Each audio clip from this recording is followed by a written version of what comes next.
Well, good morning. Today is a special day. We're doing a panel discussion, and I will kind of talk about what that's going to look like here in a minute. I want to make an announcement, so I'm going to make them sit up here super awkwardly while I give that. Um, so everybody stare at them while I give the announcements. Just kidding. Um, so one of the reasons why we do this is because we really actually value conversations here at Rhapsody. It's a big part of who we are. And that means that we talk about things that are hard to talk about, that we have discussions that maybe all of us don't agree on, but we, instead of just walking away from each other, we decide to have those conversations with each other. And one of the things we value around that is our life groups. And because these kind of conversations that we're going to have today really happen in those formats, in those small group communities where you can begin to have those conversations and talk about tough things and stay with each other even when you don't agree. I mean, we can all agree that that's something that our society desperately needs right now, right? Is the ability to talk to one another, and more than that, the ability to listen to one another. And that's what life groups are all about. And I did want to let you guys know that there is a brand new men's life group that's starting, and that actually starts up tomorrow. And so if you'd like more information on that, you can just email us at getinfo@rhapsodychurch.com. You can click the QR code there. Excuse me, QR code there, and sign up for it there. So we're looking forward to that. And there's so many other, by the way, so many other life groups that you can join in on. So if you'd like more information on life groups, you can get with us there as well. So today's panel, we're going to be talking about, for the last 4 weeks, really, we've been talking about pursuing God. And in that context, we've also been talking about spiritual discipline, spiritual practices, and how those things work in the context of relationship. That's really been the big driver of why we're doing this. Is we want to see all of us pursuing God at a deeper level. And so brought in some resident experts today on the subject, even though some of them may feel like they're not experts at all. Really, I just didn't want to be alone up here, so I invited some other people up. So first, we have Roger Button, who is the chaplain here at the YMCA. And so he has conversations with people all the time regarding pursuing God, and really more than that, Roger, he's personally mentored me. He's taken me through some spiritual direction, and I'm really grateful just for Roger's presence and just the fact that you're here. It's amazing, right? You and Lori are here, and that's cool. And so I'm grateful for you, and I think you all will be just blessed by what he has to share on this subject. And then we have Naomi Camargo. Man, she got. It always turns into a competition, right? Like, yeah, no. You gotta wait. You got a whole clan of people. You're fine. Um, Naomi specifically has a very genuine heart. I think if you know Naomi well, or have even just met her, you can tell right away that she's very genuine about her walk with God, about how she pursues God. And one of the spiritual disciplines that has inspired me in her life is generosity, the way you give, which is part of the reason why she's on our financial advisory team, because that is it's a gift. She's very generous and exhibits that, but more than that, just genuinely loves Jesus and has a heart for him and to share him with people. And then there's Luke Gillock. Notice how it's lopsided over here. Like there was a lot. This ear is gonna need to be checked. Um, so Luke, you heard from him last week. He also teaches Bible and spiritual formation at Kingsway, and not only that, he's been a huge part of my spiritual formation. He was my youth pastor, for those of you who don't know, when I was a wee one, and walked me through all sorts of stuff. But more than that, with his life,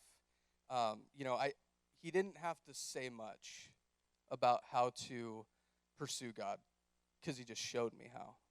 And that was it was a blessing to me to be able to just be brought up by somebody who could just show me how to pursue God. So I'm very grateful for that. So with that, this is our panel today. So give them a hand. So the way we're going to start out is I'm going to hand Roger the mic, and he's going to get a few minutes to tell his story around spiritual or pursuing God in spiritual formation.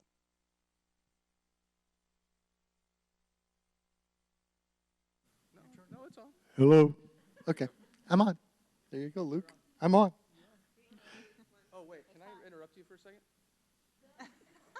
Sorry. Before we move on,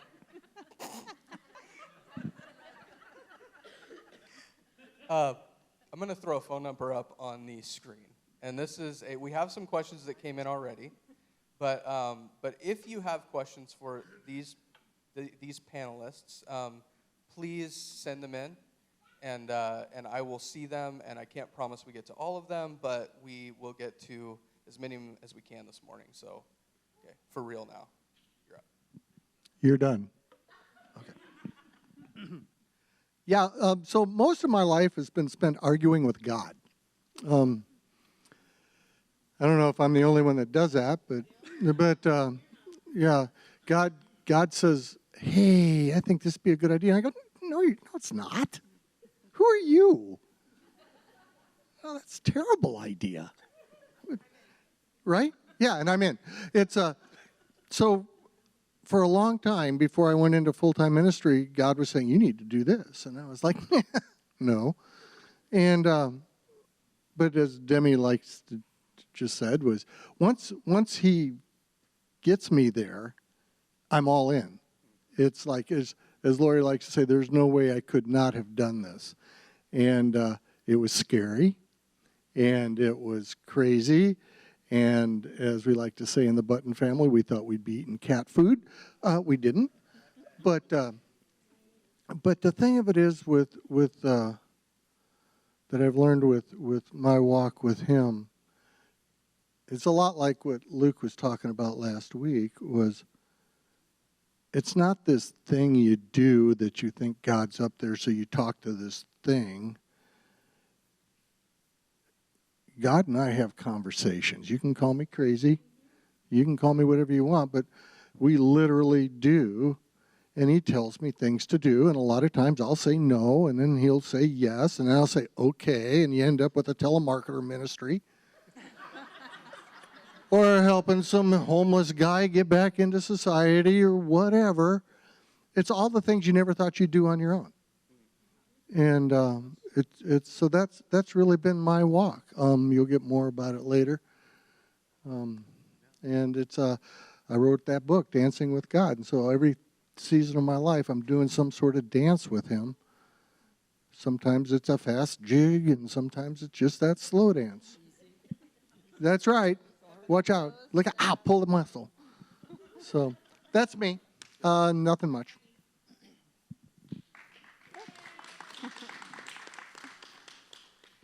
Okay. So I'm Naomi, as Matt told you all. And my story, I'd say, begins just with a really special portion of faith that God gave me as a young child. I'd like to start by just reading Romans 12:3. Paul says, "For I say, through the grace given to me, to everyone who is among you, not to think of himself more highly than he ought to think, but to think soberly, as God has dealt to each one a measure of faith." And I've known since I can remember that Jesus is the one true way, and that God is good, and that His desire for us is good. And then those times when I haven't had an explanation, where my intellect and my faith don't seem to find a way together, I've always defaulted to faith and understanding that I'm just not spiritually mature enough or intellectually mature enough to understand how they go together. And so it's been a real gift for me to grow up in that. What I don't have is discipline. I'm not regimented. I'm very spontaneous. So I wonder if God maybe gave me that faith at such a young age because it's going to take a lifetime for me to get into those disciplines and to really experience the depth of what it is to be spiritually disciplined. But he has taken me through some incredible journeys already through prayer and fasting, in tithing and in generosity. And I'm thankful to say that I'm more mature now than when I was younger. But when I was invited to be up here on this panel, of course I felt less than worthy to be up here speaking as any kind of expert on discipline. But God's grace is much bigger than my lack of discipline. So I'll trust that he's got something for you guys through me. That's it.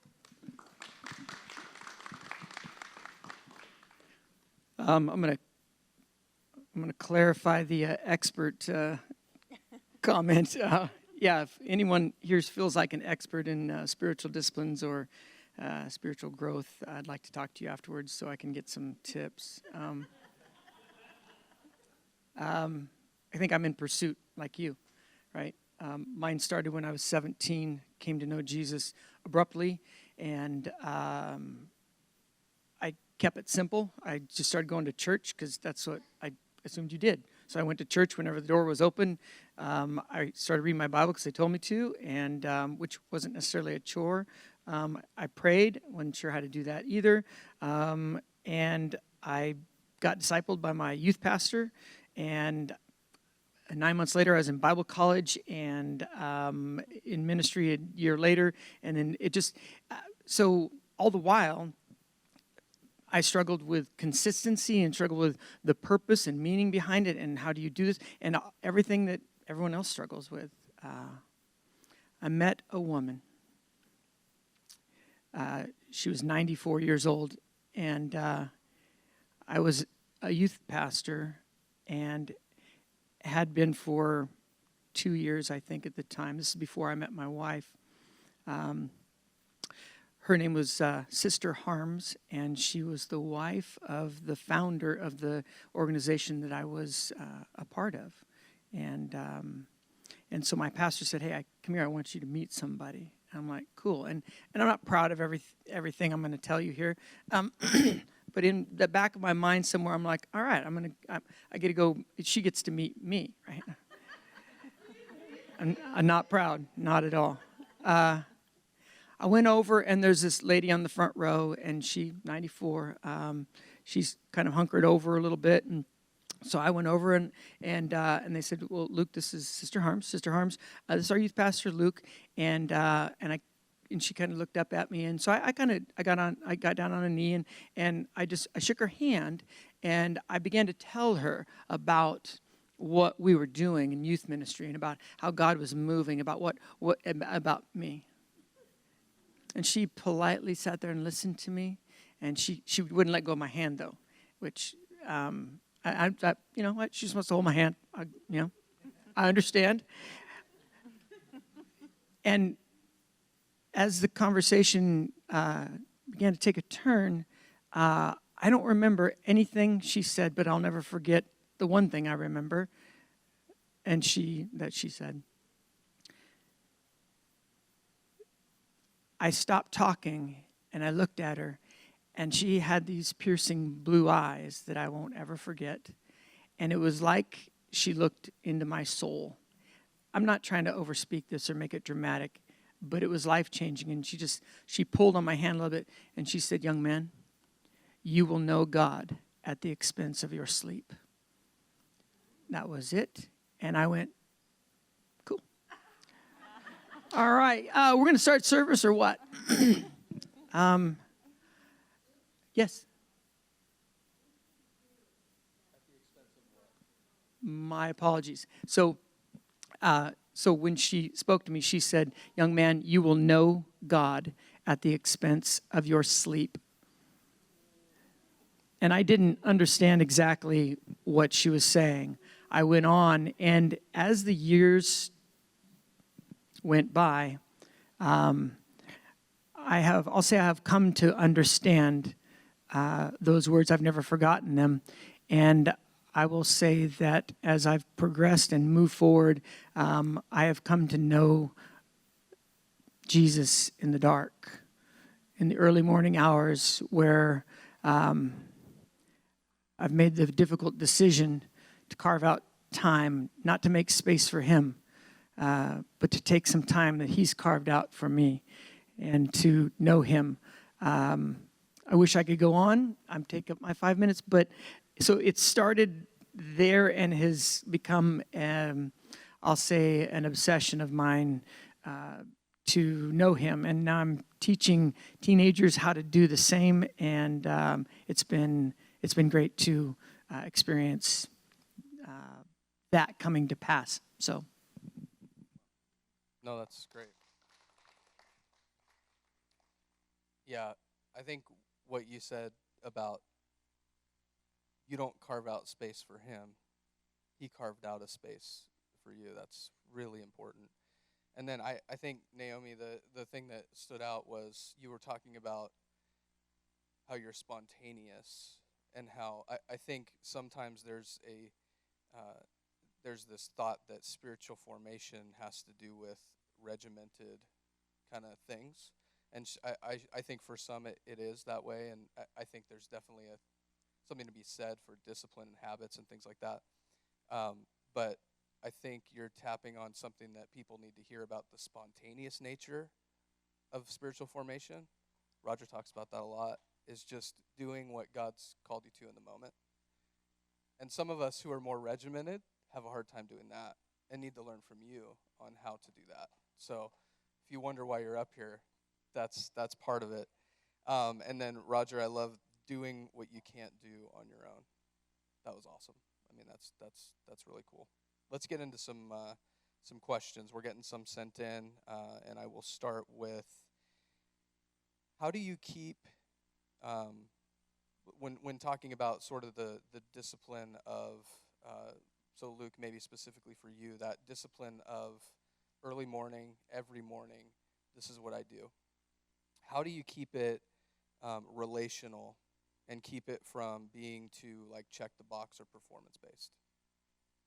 Well, I think there's two aspects to spiritual growth or spiritual disciplines. One is that regimented part of it, and the other part's the spontaneous. I was thinking about this yesterday as I was preparing, and the combination of the two is really the sweet spot. For me, the first thing I do is take responsibility. I take ownership of the pursuit, not the results of it, but I take ownership of my actions. I take ownership of my world, of my choices, right, of my schedule. He's given me a day. He's given me today. What I do with that is up to me. So job one, show up. Show up first. I'm there. What happens there? Every day, meet with God, right? Every day, meet with God. Every day, the alarm goes off, and I don't make those decisions. I've just decided every day for the rest of my life, I'm going to meet with God. I'm going to read His Word. I'm going to show up. What He does from there, that's when I try to get out of the way. I don't try to meet with Him under my terms. I meet with Him. I show up, and then I surrender my agenda. Going, okay, I'm here. Right? No matter what it costs me, I'm here. As ugly as it is at times, as I put that away, I'm here. I show up. I think there are other important things, buddying up, right? You know, I think that it's important not to do this alone. You, me, Matt. Well, you're Matt, Mark. You, me, and Matt, the three of us. So I have buddies that I do life with, life groups, those things. This, like you said earlier, this is best lived in community, and isolation is not the place to be. And I review and regroup, refocus quarterly or every 6 months or so. And my dance is a little more regimented, but not to control God, but I got to show up first. I got to take responsibility for my actions, and showing up is my responsibility. And so from there, Because if you don't show up, you can't, it'll never get to where you're checking a box. You don't even get that far. So if you show up and then you continue to press into him. And yeah, it's like if I don't date my wife, well, what if that gets a little stale? Well, yeah, what if it does? Well, then you throw some gas on the fire. You do, right? You continue to build and nurture the relationship. But if you don't show up for the relationship, there's nothing to nurture. So I'm less worried about whether it gets dry or stale or mechanical, and more worried about showing up and then letting him take it. He's not interested in that. So Yeah. You guys want to take a crack at that one? Well, I wrote something down. This was one of the questions that came to us a couple days ago. And I was thinking about in Philippians when Paul was talking about people preaching the name of Jesus with false pretenses. The way the question came to us was, how do you keep spiritual discipline more relational than checking a box or performance driven? And Paul says, I have it actually on a different page. Paul says, some preach Christ from envy and strife, and some from goodwill, some with selfish ambition, not sincerely, but some out of love. What then? Only that in every way, whether in pretense or in truth, Christ is preached, and this I rejoice and will rejoice. And the question about it being performance-driven is something that I don't struggle with, because I struggle with the showing up, the obedience piece of it. But the truth is, we can never approach God with enough honesty, enough vulnerability, enough truth, enough intentions that are pure enough. He approaches us with that and covers that. And I just wrote, God's grace is sufficient, and he meets us where we are. You coming is an act of obedience. He will meet in your place.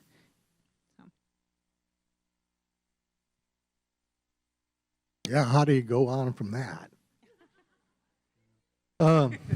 So, yeah, really the whole thing with this showing up is I'm intentional with my relationship with my wife and my children, and I'm intentional with my relationship with God. And then I let the chips fall where they may from there. It's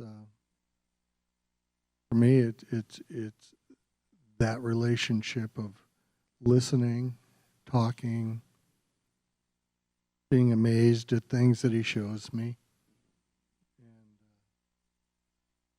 trying to do some magic thing to make it better, but just being with him. Yeah. It's good. You might as well keep the mic, because I know you love this question. All right. We're skipping around a little bit, just so you guys know, in the back. So there was a question that came in. I'm going to group them together. So I'm going to ask this question, and then I'm going to ask the question that was just asked. And you can answer a variety of ways. So what are some actual ways to process pain and not turn from it? How do I pursue God in the midst of pain? So that's the first question. And then the question that just came in was, do you believe God causes hardships in life in order to discipline people? Those are good questions. I don't know if you guys know anything about Lori and my history or anything, but a few years ago her brother died suddenly in his sleep. The next year my mom died.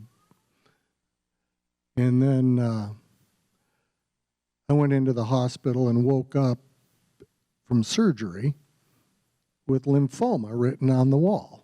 That's how I found out I had cancer. It was written on the wall. Went in for emergency surgery, came up, and which was really funny because everybody that came to visit me would walk into my room and they would look over at the wall and they'd see that, and then it was one of the few times in my life I got to be like a girl. I'd say, my eyes are over here, because they're just staring at lymphoma. How are you, Roger? You know, it was, and so in the midst of all of that, they said, well, you're going to start, they took out a bunch of my intestine, and then they said, we're going to start you on chemo. And then Lori, because she's competitive, had a brain aneurysm the day before I went in. And so they backed that off so we could get through that period. And started my chemo in October, stopped it at the end of November so that I could have a part of my lung removed because the lymphoma was found in the top part of my lung. Had that, then went back in for chemo for 7 more months. We didn't know what was going to happen. Lori was supposed to be dead. She didn't, and so we had all of this stuff going on, and people ask me that all the time. And I'm like, I don't blame God for that. God did not cause that so that he could save me later just to show how good he is. I mean, when you start thinking about that and talking that way, how ridiculous does that sound? Right? Right? I'm going to figure out a way for my kid to get in trouble so I can forgive him later just so I can show what a great parent I am. Okay. Welcome to the dysfunction of America. All right. So this is my point, and this is what I said when I woke up that morning and saw that sign. I didn't pray for healing. I didn't pray for God to get me out of this. What I said was, well, Dad, if this is the way I'm going out and coming to you, give me the endurance and the energy and the courage to go out well.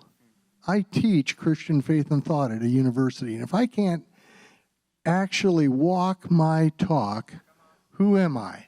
Right? If I don't really believe in what I'm teaching, who am I? Right, stop talking. So, and I'll do that soon. But that's it. I mean, now that's not to say that we didn't grieve. It's not to say that I didn't feel pain, but I can't imagine, as bad as it was going through it with him, what it would have been like to go through it without him.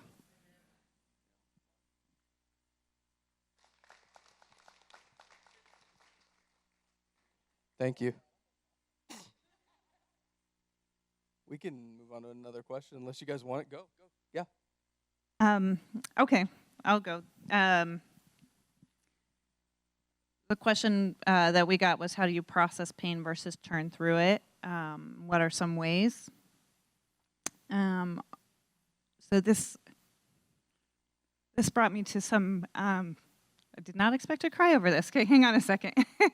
This brought me to just some moments, right? Like if you start to think about pain and then you think about the pain that God has taken you through, you're going to have some raw moments with God, right? And there's a lot of joy on this side of it. But still, it brought me to thinking about some of my hardest times.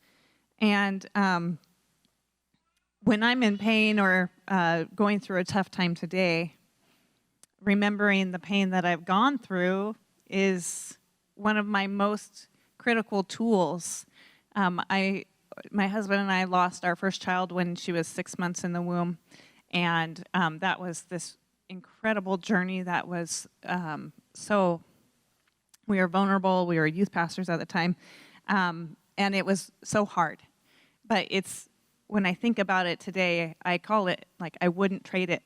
Like, it's my I wouldn't trade it story. Like, that was the hardest thing, and yet who I am today, how God showed up for me during that, the relationship my husband and I have, I wouldn't ever go back and choose not to deal with that because the lessons that I really learned.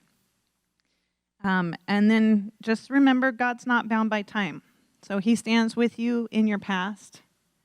He stands right with you today. And he's standing with your future self already.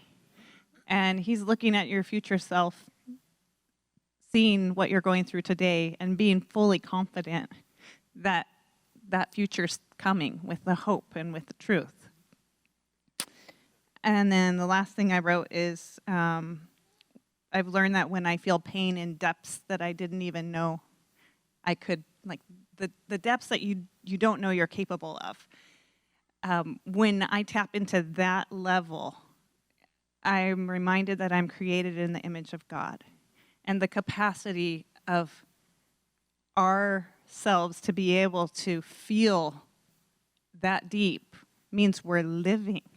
And it's kind of a backwards thing, right, with all that pain and just, I mean, where it physically hurts because it's so painful. That's when you're so alive. And that's the place that worship can come from. And so I find a lot of hope in that too, and just not necessarily embracing the pain, but knowing that there's deeper levels in me than what I normally live with in day to day. And those levels are where my actual worship can come from. Yeah.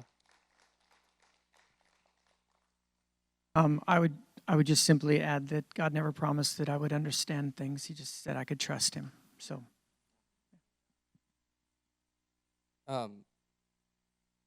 So how this kind of directly came out of Luke your message last week, but there's an addition of the word listen. But how did you learn to listen and linger well?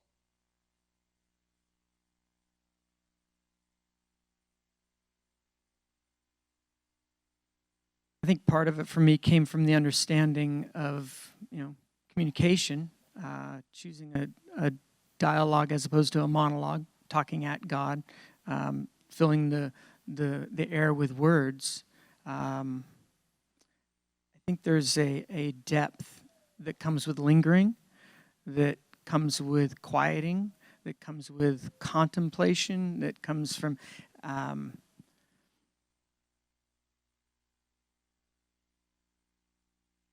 sometimes my relationship starts with me, right? And it's about me, and then it becomes me and God. Maybe as I meditate or as I move forward, but then it shifts and it becomes about God and me, and then just about God, right? That communion. So there is this. There's a place. There's a space where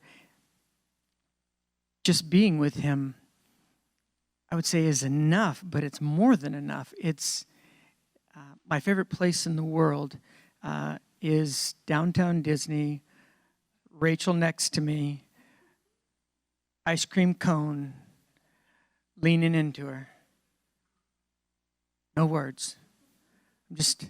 There's something about that. There's that thing. It's here, right? It's that being with Him. I realize is actually the goal. That's the thing. And I feel like I get further from it the more that I talk sometimes and the more I try to fill it with stuff. So I think the fact that He is so good, and the more I experience Him and being with Him, the less I feel the burden of trying to create the atmosphere in which I feel like I'm doing something productive. So I think that lingering and listening, when you taste and see that the Lord is good, it draws you closer into that. It does take some discipline to, sometimes shut out and get to that space where you can, because there is no quiet space in my house. So I don't know where you find it, but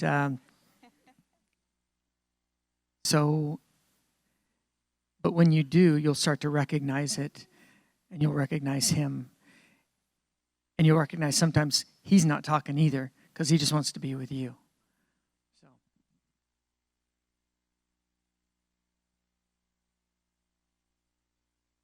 So I was raised what you would either call Lutherist or Methurin. Started out in a Lutheran church, but ended up in the Methodist church because he was a really cool pastor when we were all in our teenage years, and he used Snoopy. And so I started out as a Methodist pastor, and I couldn't figure it out why God would wake me up in the middle of the night. I mean, He would wake me up in the middle of the night, and I'd end up crying, and there would be no sleep. And then I became a Quaker, and I started practicing silent worship. And I realized, this is when because I'm so smart, I figured it out. All I had to do was shut up, and He would start talking. I spent my day talking. He waited for me to shut up, was when I went to sleep, so He'd get a word in edgewise. brilliant.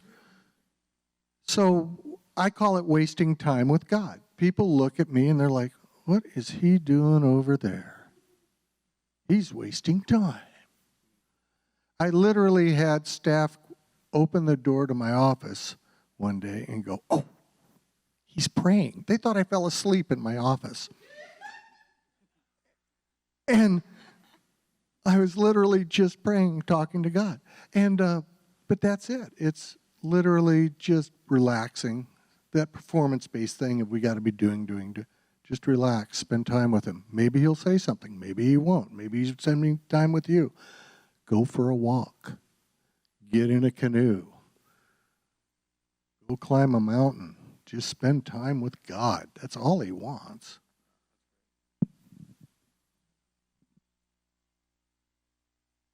I would say I'm still learning to listen and linger well, for sure. But what helps me is memorizing scripture and just reading some of the Word of God, and on my next walk or my drive, pondering the words that I read or that I'm memorizing. And seems like the redundancy of focusing in on one portion. The Lord starts to speak to me and show me multiple spaces in my life that scripture can speak to. And so I'm not so great at lingering, but I am a very good verbal processor. So my husband gets to hear a lot about all the thoughts, and my friends do. And somehow through all of that, it causes me to still and to try to capture the truth of what that portion of the word is. Awesome. So we'll end on this next question, and then I'd like after that to just hear maybe some resources from you guys, best practices, that kind of stuff. But let's, so what compels you and keeps you motivated towards spiritual practices? So maybe what have been some wins? I'll start since I've got the microphone. Having been growing up with a lot of faith and knowing that God is real, He is there, and He wants relationship with me, eventually came the idea that I'm called to righteousness and just doing what's right. And I'm really curious what that is. And in hard times and in good times, I'm constantly asking, okay, what's the right thing here? And so I'm compelled out of a curiosity of growing in righteousness, learning what it is. And I also just, I love God's glory. You know, there's so many ways that we see it, but one of the ways is like a weight, like a blanket, like He puts His glory on you. And that comes after some time. And it comes in some really sweet moments. And when you've experienced that, somehow He's putting Himself on you. I just think like a robe or like a blanket. I have a hunger for that again. And so that compels me.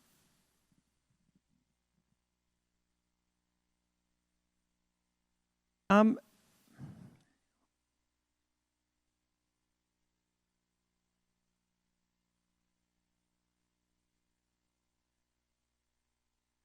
just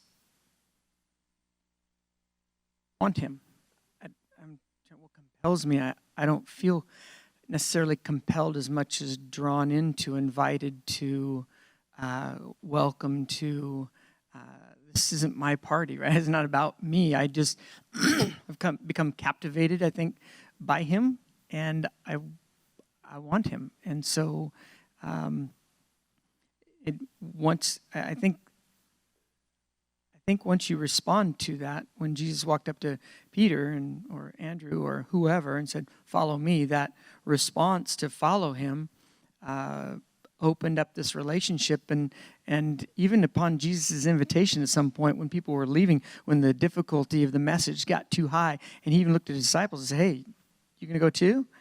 And like, where would we go? Only You hold the words of life. Even at that point in their infancy and their growth in their relationship with God or their relationship with Jesus, they knew. And it was that drew them forward. And so I think the same thing. Where would I go? What else would I'm pursuing you because you are life. And I've tasted you. I want you. And and I've been able to kind of find my rhythm. Like, Naomi has found hers and Roger's found his, and you will find yours, the rhythm of the dance that he dances with you. And I feel like I've started to find that, and it is magnificent. I'm just so grateful to be a part of that, to be a part of a relationship with him. So what compels me forward, he is good. He is so good. And he's more than enough. He just overflows me. So I just want more. And so, yeah, I don't feel compelled as much as invited.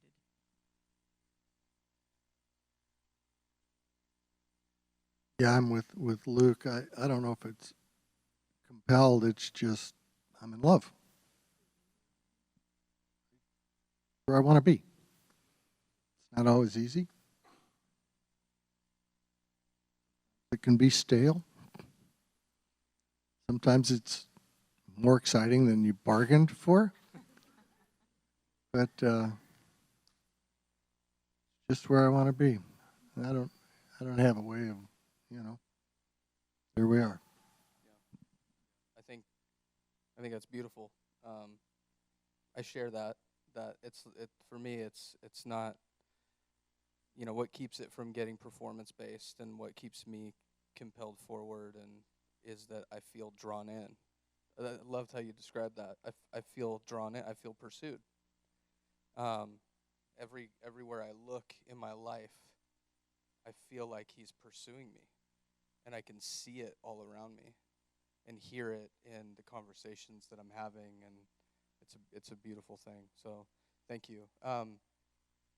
So maybe just lastly, what are some resources that have helped you in this journey?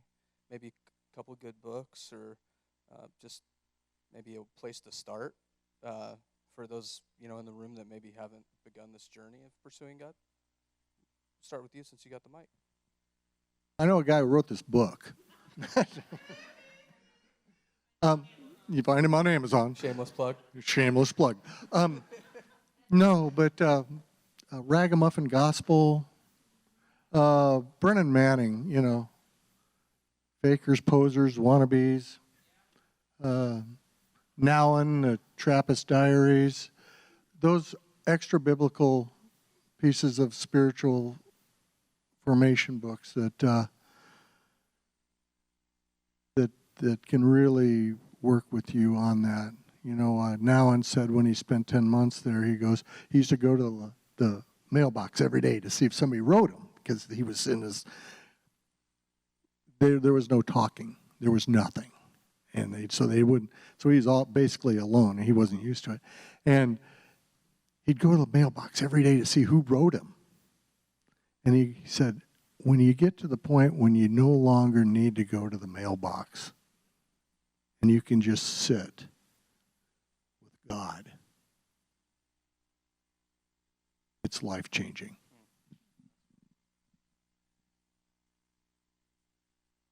I don't have a whole lot, and I don't remember the author's names, but two books that I've read and worked through the last probably 2 years, so I'm not a huge reader. One is called Fasting, so I know that's pretty generic, so good luck. And the other one is The Circle Maker, and that one's about prayer. And that one I've spent years in, because just in that first chapter, it talks about the concept of God having acts of power that he reserves specifically to be asked. And chewing on that has been actually a definitive part of my journey. Because I'm the overachiever, I brought 3 books. No, you cannot borrow them, because I know where that ends up. And yes, they are marked on the end, so you cannot get away with taking them. Wow. Where to start? I would say, again, every day meet with God. What you do in that, just if you just say, look, you are so important to me every day. Every day before I leave my house, I pray for my wife. I crawl on the bed. We have a king size bed, which I can sleep right? It's like, why do we need this size of bed? That's just crazy. So I crawl up over the bed, right? And then I just put my hand on her and I pray for her every day. She's asleep. Why? Every day, that connection point matters. Every day on my way from work to work, I call her. Why? Because I need to call. No, I need connection every day. Right? There's these things that I do every day because you matter to me, and every day there's a contact point. And in relationship, I think that is every Tuesday we date. Right? So there's some things that are always not so it becomes mechanical. Just there are contact points. So I would say every day meet with God. Every day meet with God. Get that right, and then the disciplines you have space for those. Extra biblical reading is great. 3 books I think that are amazing. There's the best book on prayer I've ever read is Pete Greig, How to Pray, a simple guide for normal people. This book, I did not write it. No shameless plug. Another book, Invitation to a Journey. This guy, Robert Mulholland. This, I think I got recommended by you, one of you two. It was you, Roger, yeah. And this is a book I read, which I immediately went, why did you not recommend this for me 30 years ago? Because I would, the other one that messes with me is a Contrarian's Guide to Knowing God, Larry Osborne. I feel like he picks at me and just, right? But he really helps keep me from getting too religious and stuff. So those are 3 books. Wow, other than that, just enjoy him, enjoy his presence, love him. And I would play with the different disciplines. There's tons of them, and some you'll feel more inclined towards, better at, but having, and experimenting with different things, silence and solitude, or fasting, or Bible reading, Bible study, meditation, contemplation, all these things, they're great ways of just interact. They're just doorways into his presence. He's the target, though. I mean, it's the relationship you have with him. And so it's like trying a new restaurant, right? It's like going roller skating. Does anybody ever do that anymore? So, yes. So doing different things with God, yeah, that's what disciplines are about. And so every day meet with God, and wow, just love him. The one question I've always had is, why does fasting take so long? Well, with that, will you give the panelists a hand? You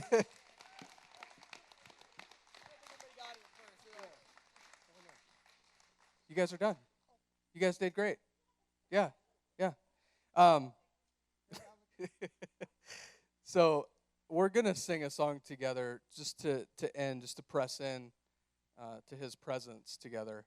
And before we do that, I just want a couple resources that we have just from Rhapsody is every Monday night we pray at the Hub.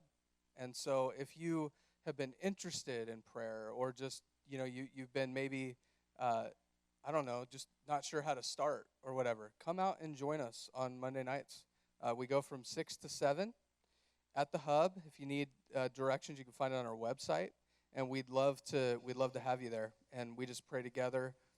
Some of the time we pray just by ourselves individually. We have some guides, so you can do that on your own. And then we sometimes come together and pray out loud together. And then another resource for you is we actually have a life group. Demi and I lead a life group where we just read through the Bible together. And then once a week we get together and we talk about what we read. And so really that's more than anything, it's a way to relationally, read the Bible together and really talk about those things and have conversations around what we're learning and what God's doing in our lives. And so, and again, these are just resources. There's tons of other ways you can approach this, but those resources are available to you. And I would say personally, when it comes to pursuing God, I would say make yourself available. Just availability is so big. I remember about 2 weeks ago, I was having a super bad day. Everybody has had a bad day, right? Maybe. And I woke up I did my Bible reading, I journaled, and I felt like my day was going really well to start, and then it just took a turn, and everything was terrible throughout the day. And I was running out of time, and I didn't, things were just not working out, and, just all that stuff. And then my wife texted me and said, hey, can you stop and get Elijah's medication at Walgreens? And I'm like, literally, I wanted to say, no, I'm done having my day sabotaged for me. But then I felt this check, you need to go. So I went, and I ran into an old pastor friend of mine who was really struggling through COVID with depression and feeling alone. And he saw me, and I watched this weight lift off of his shoulders, and he just came and gave me a big hug. And I just got to encourage him, and he was just bawling. But had I not made myself available, that would have never happened. And so most of it, 99% of it, is just making yourself available. Just show up. Just show up. So if you'd stand, let's sing together. We hope you enjoyed today's message. Here's a link to some of our other messages. And if you were blessed by today's video, would you go to rhapsodychurch.com, it's in our description, and consider partnering with us? Have a great day.